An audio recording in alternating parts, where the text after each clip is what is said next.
Анатолий Сердюков вместе с любовницей разворовал Министерство обороны и развалил армию. Анатолий Сердюков реформировал загнивающие вооруженные силы советского образца и начал строительство современной армии. Что из этого правда? Как посмотреть? Но если по поводу перестройки боевых формирований можно спорить, то в хозяйственной деятельности бывшего министра, полагаю, сомнений быть не может. Воровал. Но сколько всего крадено? И почему он, собственно, не сел? А он вообще остался без приговора, только лишился поста министра. Давайте разбираться. Здравствуйте. Меня зовут Денис Коротков, я журналист Центра Досье. Это программа «Черное дело». Здесь мы рассказываем о преступлениях прошлого, которые нельзя забывать. По протоколу попрошу вас поставить лайк, подписаться, и мы начинаем.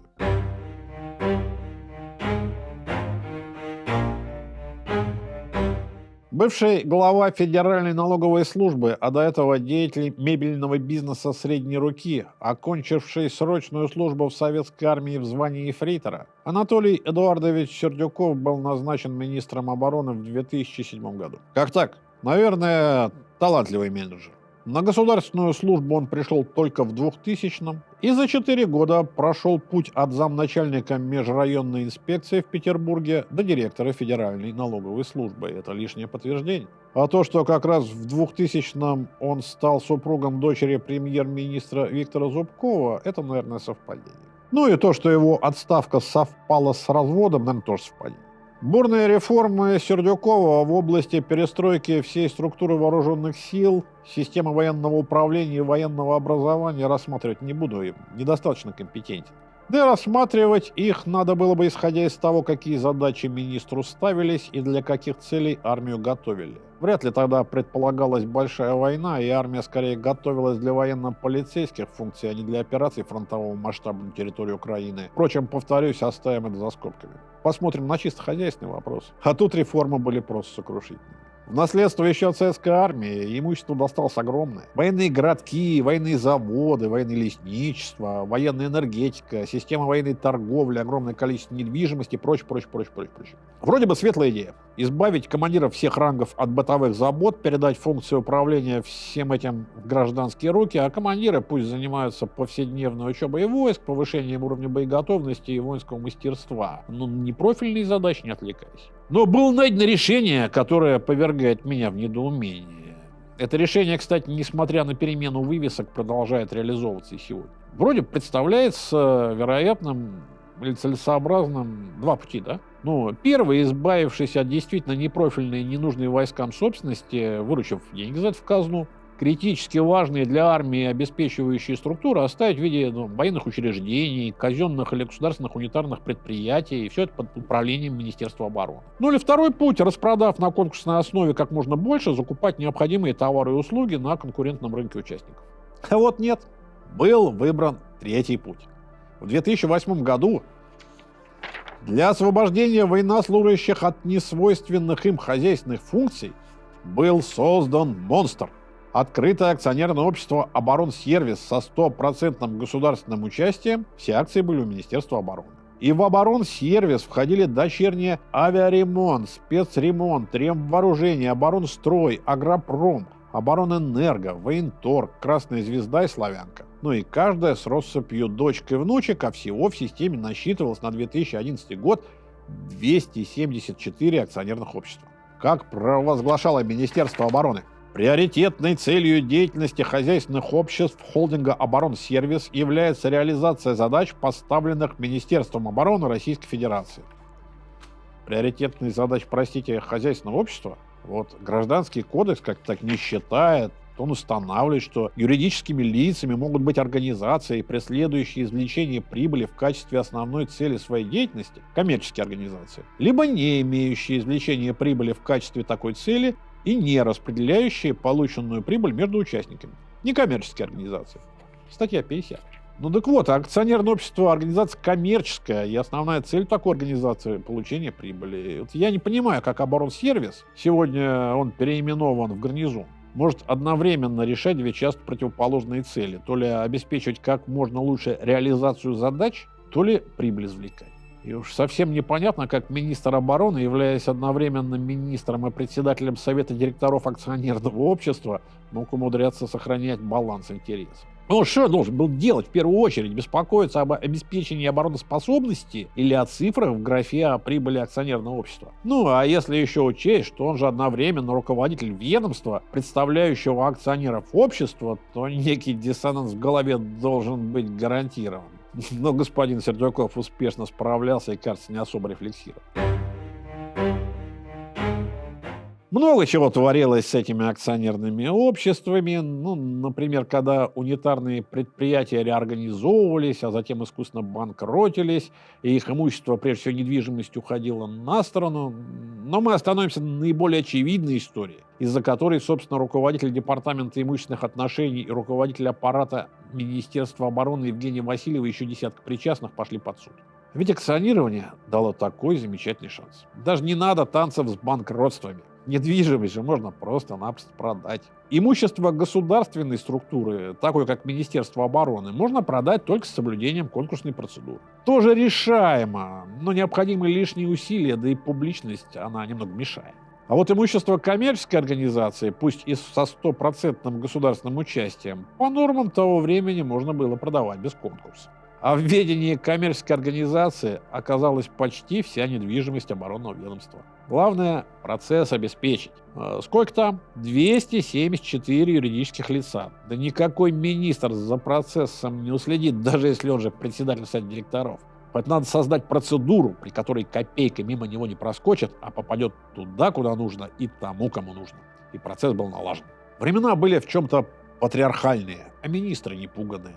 Анатолий Сердюков вот вроде человек из бизнеса, а поступил прям как военный генерал, напрямую, без изысков и обманных маневров в стиле лобовой атаки. Собрал 1 апреля 2011 года Совет директоров оборонсервиса и оформил постановление. Но мы же понимаем, что Совет директоров в данном случае фикция, а решение на самом деле единоличное. 7 директоров в составе. Один сам Сердюков, остальные его подчиненные. Замминистра Михаил Мокрицов, директора департаментов Минобороны Алла Яшина и Марина Балакирева.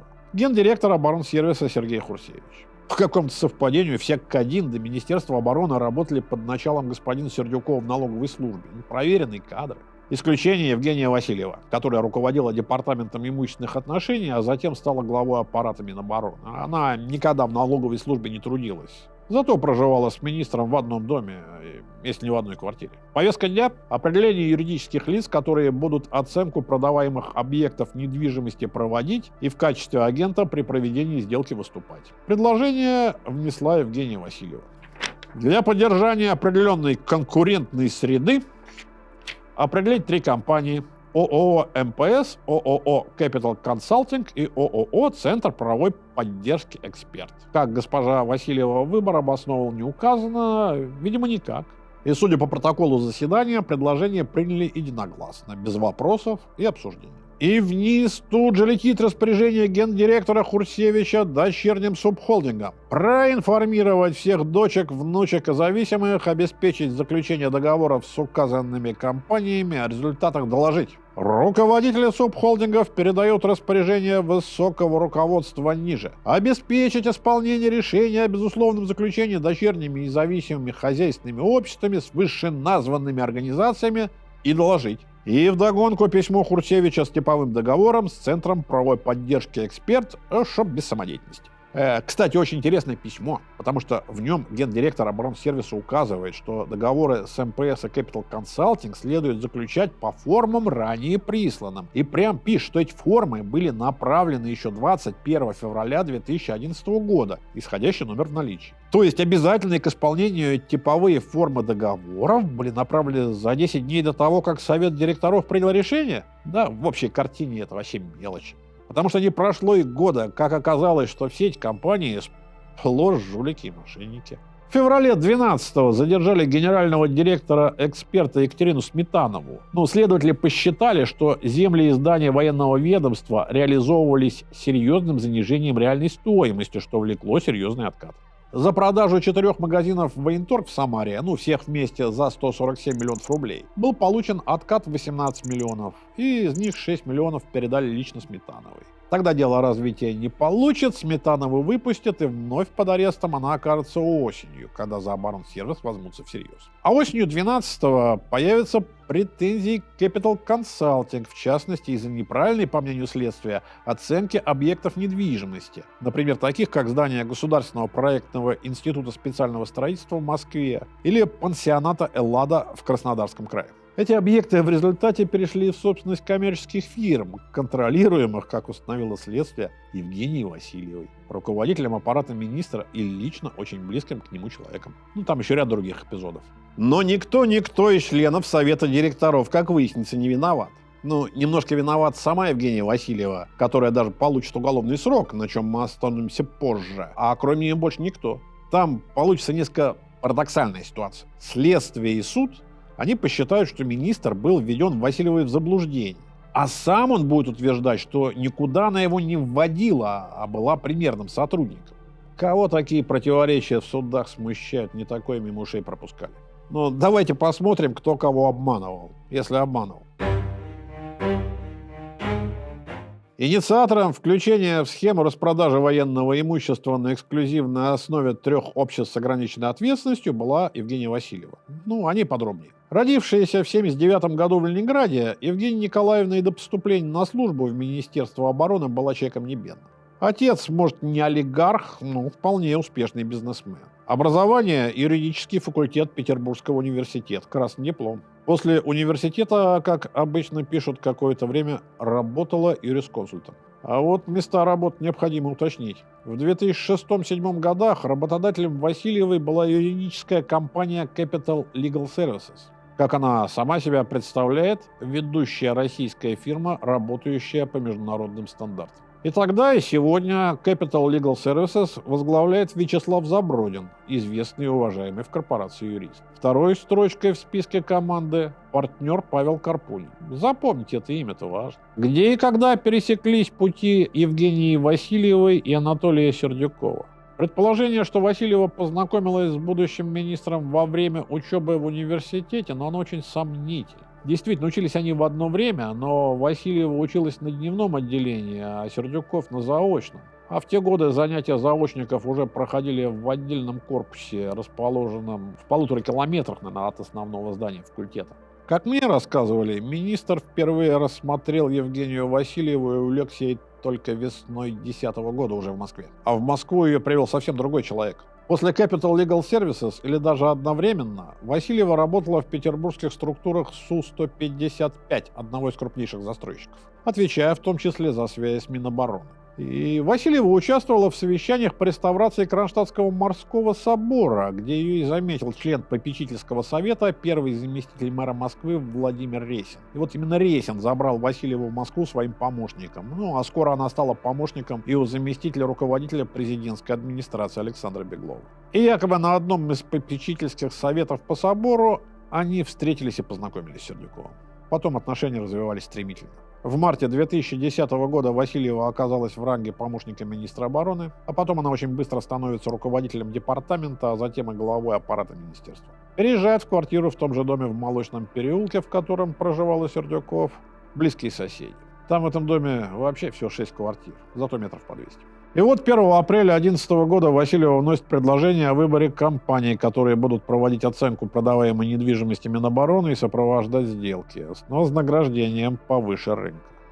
А что это за компания? Совсем просто, с Центром правовой поддержки «Эксперт». Это просто-напросто компания карманная самой госпожи Васильевой. Потом суд аж с этим согласится. Вот вроде бы фирма с историей формально аж с 2005 года, а на самом деле с вчерашнего дня. Учреждено общество действительно было в 2005 году, в девичестве оно именовалось «Слуцкий Посад», а в ОКВЭД – оптовая и розничная торговля молочными продуктами. Да не важно, что там было написано, никакой деятельности общество все равно не вело и существовало только на бумаге. 30 марта 2011 года Екатерина Сметанова покупает компанию и становится единственным участником общества. На следующий день, 31 марта, регистрируется ее назначение генеральным директором. И уже еще на следующий день, 1 апреля, Совет директоров оборонсервиса под председательством Сердюкова поручает эксперту, в штате которого на тот момент 1 человек, он же гендиректор, агентские операции со всей своей недвижимостью. Ну а при чем-то Васильева? Да при том, что Сметанова ее старая подруга, однокурсница по университету и коллега по работе в СУ-155. Ну, что потом будет показано на следствии и суде. Кстати, супруг Сметановой Максим Закутайло будет назначен руководителем 5 или 6 предприятий в системе оборонсервиса. Он тоже будет осужден. Так вот, уже после того, как всем в оборонсервисе будет приказано иметь дело с экспертом, компания только начнет набор персонала. Юристов, оценщиков, бухгалтеров, при этом представляя себя как государственную компанию. И еще маленький штришок, подчеркивающий близость Сметановой и Васильевой. Среди вакансий эксперта, размещенных весной 2011 года, есть весьма необычные. Например, вакансия «Повар с обязательным знанием французской и итальянской кухни», в обязанности которого входило приготовление блюд и сервировка стола на 2 персоны. Обязательные условия – любовь к своей профессии, возраст до 40 лет и, наверное, это важно для повара, размер одежды до 48-го. Ну и водителя на автомобиль представительского класса. У водителя возраст до 35. И семейная пара помощников в загородный дом. Супруги Сметанова и Закутайло, конечно, люди состоятельные, но личный повар-француз, наверное, все-таки не их уровень. И можно было предположить, что через Сметанову персонал подбирался для другой пары. На последующих судах подтвердилось. Прислугу искали для Васильевой. С партнером. С экспертом разобрались, а другие 2 компании, а 2 другие по отдельности рассматривать бессмысленно. Обе – суть подразделения того самого Capital Legal Services, в котором Васильева трудилась в 6-7 годах. Одни и те же люди встречались среди учредителей и руководителей обеих компаний, оба общества числились по одному и тому же адресу, использовали одни и те же телефоны и адреса электронной почты. Основатель Capital Legal Services господин Забродин в 2012 году вовсе был гендиректором Capital Consulting, а учредителем МПС был партнер Capital Legal Services Павел Карпунин. Зато директора в МПС менялись как перчатки. Только в период сотрудничества с Минобороны 3 номиналов побывали на посту, один другого лучше, чего стоит один господин с фамилией Иванов, который 15 компаниями успел поруководить, но, правда, они все почему-то обанкротились. Вот точно Capital Legal Services оставалась для Васильевой не чужой. Иначе такую привязанность объяснить сложно. И мы обещали про господина Карпунина, партнера Capital Legal Services. Он стал заместителем Васильевой в департаменте имущественных отношений и членом совета директоров 3 десятков акционерных обществ в системе оборонсервиса. Как он говорил на суде, в 2010-м его пригласила Васильева, он перешел из Capital Legal Services в Минобороны. Странное утверждение. Согласно реестру юридических лиц, он продолжал быть совладельцем Capital Legal Services. А согласно сайту Capital Legal Services, продолжал там деятельность в качестве партнера. Вот заместитель руководителя департамента Минобороны, важный военный чиновник, участвует в юридической конференции в ноябре 2011 года. И он представлен как партнер Capital Legal Services, возглавляющий группу юристов, сопровождающую проекты, связанные со сферой корпоративного права, слияний и поглощений, государственно-частного партнерства и проектного финансирования. А про Минобороны ни слова.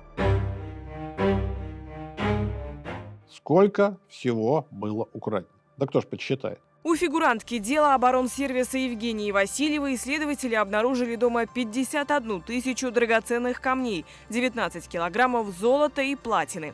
По оценке специалистов, общая стоимость этой коллекции составила примерно 130 миллионов рублей. Больше месяца ювелиры определяли подлинность украшений. Они подтвердили, что эти бриллианты, сапфиры и изумруды настоящие. Многое не вскрылось. Как по историям с банкротствами. Что-то и подсчитать точно невозможно, так как на любую экспертную оценку недвижимости найдется другая, не менее обоснованная, с разницей в 2-3 раза. При возбуждении уголовных дел в октябре 2012-го во время скандальных обысков в Департаменте имущественных отношений Минобороны и в квартире в Молочном переулке следствие заявляло о размере выявленных хищений в 3 миллиарда рублей. А в ноябре уже о 6 миллиардах 700 миллионов рублей. Всего по делам приговоры получили человек 20. Но суммы, которые фигурируют в приговорах, нам не сильно помогут. Екатерине Сметановой вменили получение коммерческого подкупа на смешные в масштабе 6,5 миллионов рублей и мошенничество в особо крупном размере. Но вот насколько крупным, нам неизвестно, потому что процесс был закрыт. Самый статусный из обвиняемых, Евгении Васильевой, вменяли 3 миллиарда рублей хищений, а в приговоре осталось 550 миллионов. Часть эпизодов суд счел недоказанными, а по другим не согласился с экспертной оценкой ущерба. Ну а сам министр оказался не виноват. Ему и пытались-то вменить всего лишь халатность. Установили, что Евгения Васильева скрыла от Анатолия Сердюкова то обстоятельство, что компания «Эксперт» не имеет опыта работы и не обладает необходимой материально-технической базой. А министр, со слов самой Васильевой и свидетелей, доверял подсудимой и поэтому назначил эксперт-агентом. Интересно, по поводу повара-француза 48-го размера, водителя и семейной пары для ухода за домом, она им тоже врала. Судья Татьяна Васюченко согласилась с версией следствия о том, что компания «Эксперт» была создана по указанию Васильевой и ее подругой Екатерины Сметановой, а также с тем, что Васильева же скрыла от министра обороны Анатолия Сердюкова тот факт, что фирма не имеет опыта работы и не обладает необходимой материально-технической базой. Судья отметила, что министр, со слов самой Васильевой и свидетелей, доверял подсудимой и поэтому назначил эксперт-агента. Но сам министр это опровергал. Он утверждал, что подсудимая никогда его не обманывала и, в частности, не вводила в заблуждение относительно продававшихся Министерством обороны объектов. И Васильева ссылалась на то, что она делала все правильно, а министр был в курсе всех обстоятельств. Она утверждала, что все сделки одобрялись лично Сердюковым. Следователи пытались обычную деятельность Министерства обороны представить как преступную. Складывается ощущение, что на место министра обороны был назначен какой-то дурачок, который попал в непонятную зависимость от Жени Васильевой. А суд все равно рассудил, что сделки были незаконными, но министр был не в курсе. Если без лишней дипломатии, министр поставил свою сожительницу на ключевой пост в Министерстве обороны, на каковом посту она контролировала продажу собственности министерства. И она организовала процесс, в ходе которого оценка имущества, подлежащего продаже, осуществлялась компаниями, либо ею полностью контролировавшимися, как в случае с экспертом, либо тесно с ней связанными, как в случае с МПС и Capital Consulting. И эти же компании осуществляли за немалое вознаграждение сопровождение сделок. И в ряде случаев имущество по заниженным ценам продавалось другим компаниям, которые она же контролировала. И министр с немалым опытом в бизнесе и в налоговой службе ничего про эти денежные потоки не знал и не замечал. Любовь слепа. Но и приговора хотя бы за халатность Сердюков не получил. Его амнистировали в честь 20-летия Конституции, признав защитником Отечества. Ни дня в камере не провел. По этому конкретному делу Евгения Васильева получила 5 лет колонии. Гендиректор оборонстроя Лариса Егорина 4 года и 3 месяца. Помощница Васильевой Ирина Егорова и бывший гендиректор 31-го проектного института Юрий Гришнев по 4 года, супруг Сметановой Максим Закутайло 3,5 года. Приговор провозгласили в мае 15-го. В случае Сметановой суд пройдет в особом порядке и закрытом режиме, результат условный приговор и штраф. Но до этого она 4 года просидит в СИЗО. Практически все были освобождены условно-досрочно. Чемпион по удачному отбытию наказания, конечно, сама Васильева. 23 ноября 2012 года ее отправили под домашний арест. В ту самую квартиру в Молочном переулке. Арест был не слишком суровый, и госпожу Васильеву даже замечали в бутиках в Столешниково. Как пояснили во ФСИН, имеет право. У нее ежедневно 3 часа на прогулке, почему бы и не по Столешникову. 8 мая 15-го ее взяли под стражу в зале суда. В каких условиях она находилась в изоляторе, достоверно неизвестно. 4 августа ФСИН сообщила, что Васильева начала отбывать наказание в исправительном учреждении, а 7 августа с согласия осужденной уточнила. В колонии номер 1 в поселке Головиново Владимирской области. С учетом домашнего ареста она получила право на условно-досрочное, о чем и подала ходатайство 17 августа, которое было в сверхкраткие, даже невероятные сроки поддержано администрацией колонии и рассмотрено судом. И 25 августа Василий вышел на свободу, 34 дня в колонии. Сейчас у почетного члена Российской академии художеств Евгении Васильевой все хорошо, но ее достижения в поэзии и живописи не наша тема. Вопросов к ней у следствия и прокуратуры больше нет. Хотя еще летом 17-го Следственный комитет утверждал, что ничего не закончилось, что вынесенный приговор касался только 12 эпизодов, выделенных из некоего большого дела, в котором эпизодов было более 60. И тот же СК допускал неофициальные утечки о претензиях еще на 16,5 уворованных миллиардов. Интересно, а где это дело? сколько ж всего-то было украдено? 550 миллионов, 3 миллиарда, 16 миллиардов. Да кто его знает.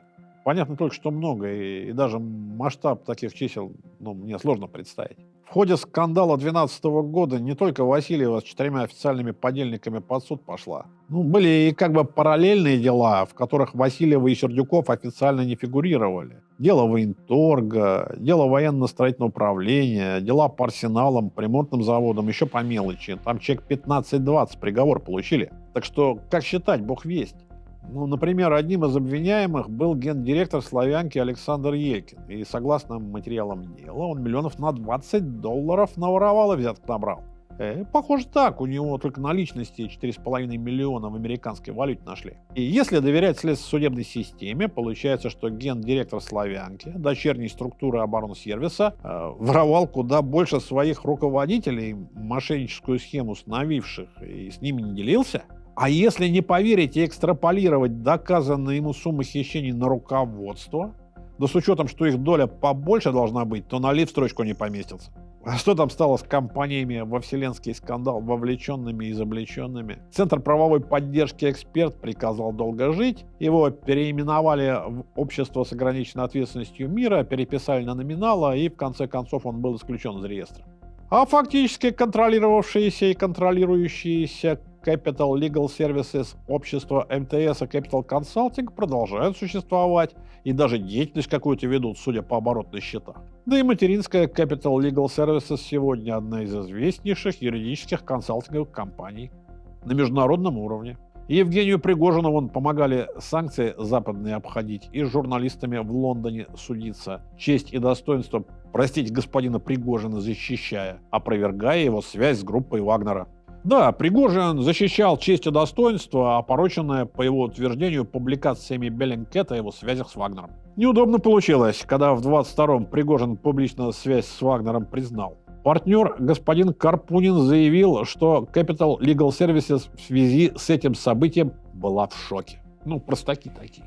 Кстати, на сайте компании среди многих достижений господина Карпунина почему-то никак не отражен его серьезный опыт на больших должностях в Министерстве обороны. Так и умерло дело оборонсервиса, ударив по некоторым из 2-3 эшелона. И ничего не изменилось. Помню, во времена Сердюкова причины воровства видели исключительно в том, что он сам человек гражданский. Более того, бизнесмен, а значит изначально барыга и вор, который привел в министерство свой женский батальон, чтобы разворовать и развалить. Не понимают ничего гражданские в интересах Отечества, в военной специфике, армейском строительстве, оборонной политике. Военные они не такие. У них офицерская честь, а еще субординация и выслуга лет. Да ладно, 10 лет прошло. И при очень военном генерале Сергее Шойгу, героя России, многих российской державы орденов кавалерии, включая единственного неповторимого Андрея Первозванного с мечами, история-то повторилась. Да вплоть до любимой женщины-министра, ставшей миллиардершей на контрактах с Минобороны. И выяснилось, что кадровые военные, которым традиции чести и служения с Суворовского училища прививали, воруют ничуть не хуже бизнесменов и бывших налоговиков. Ладно там замминистра Тимур Иванов. У него и чин как бы не военная, а гражданской службы, или там другие военные чиновники. Но под арест пошли не только они, но и офицеры те, что всю жизнь в погонах. Начальник главного управления кадров Министерства обороны генерал-лейтенант Юрий Кузнецов. Бывший командующий 58-й армией генерал-майор Иван Попов. Начальник главного управления связи вооруженных сил, заместитель начальника генерального штаба генерал-лейтенант Вадим Шамарь. Начальник департамента Минобороны по обеспечению государственного оборонного заказа полковник Владимир Вертилецкий. Военный комиссар района Преображенская Москвы полковник Сергей Тригелев. И, наконец, был арестован бывший заместитель министра обороны генерал армии Дмитрий Булгаков. А потом заместитель начальника главного управления инновационного развития Минобороны генерал-майор Владимир Шестеров, бывший заместитель министра обороны генерал армии Павел Попов, заместитель командующего Ленинградским военным округом по материально-техническому обеспечению генерал-майор Валерий Мамеджанов. Традиция! И точно так же, как в предыдущем масштабном скандале, верхушка осталась неподсудной. Заместители министра Руслан Цаликов, Татьяна Шевцова, Николай Панков, они должностей лишились, но в камеру не попали. А сам генерал армии, православный полководец Шойгу Богатур, как известно, министерский пост потерял. Но если формально, так вроде даже на повышение пошел с секретарем Совета Безопасности. Интересно, будут ли 10 лет у нового министра обороны господина Белоусова? Это было «Черное дело». Посмотрите и другие наши выпуски, если еще не видели. Ставьте лайк, подписывайтесь. А мы вернемся с новыми историями.